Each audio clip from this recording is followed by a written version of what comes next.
Kamusta mga aport? Ano nang balita sa inyo? So, for today's video, para sa ating mga aport na mahilig sa mga action figures, I got something really exciting to share with you guys. Matagal ko na rin itong nakatabi rito. Siguro a week na or two maybe. Finally kasi, nakuha ko na itong Grandista na si Gogito. Gogito to, no? Mga Gogito to. Hindi siya si Vegito. So, isang form na fusion nila is yung Vegito. So, yan. Nakuha natin to. Shoutout nga pala tayo kay boss sa support natin na si Siljan Ray. Tama ba? Reynaldo na lang, boss. So, yan. Yan nga yung box ng mga port. Tingnan natin. Ito yung front side niya. Which is kung saan natin makikita yung half body ni Gogito. Ito naman yung kabila na almost full body. Ganon din dito. And yung pinaka-front niya. So yan. BIB condition tong item na to mga port or back in the box. Pero inalaga naman siya ni Boss dyan. Kaya unbox na natin.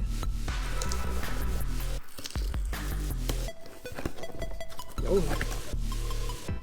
Yan, talaga namang inayos ni boss yung pagpapackage nito. Talagang sinicure. Ito yung lower body niya.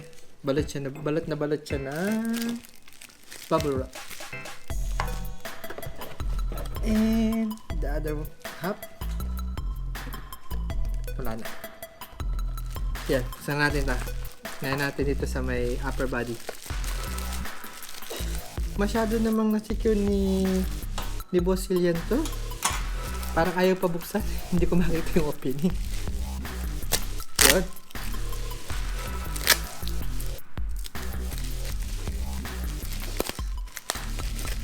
Puritin na lang natin.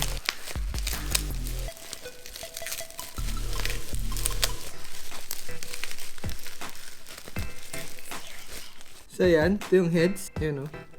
And then, ito yung body.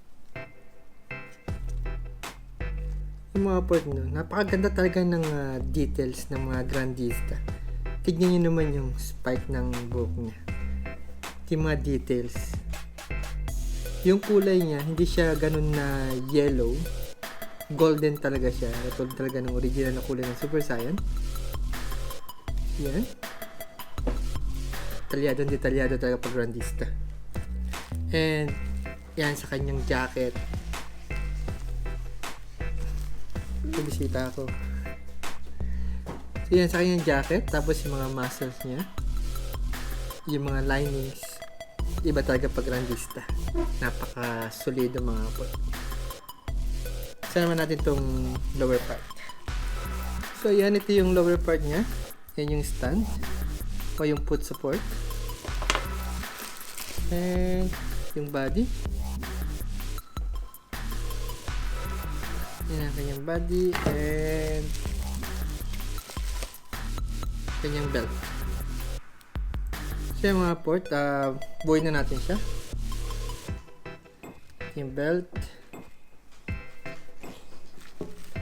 and yung body,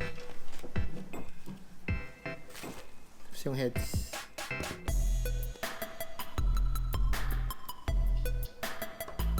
Yun o. Kaya muna ito put support. Yeah. Yan o. Yan mga po. Tignan nyo naman kung gaano kaganda yung details niya. Iba talaga mga po kapag Grandista yung mga figures. Nice.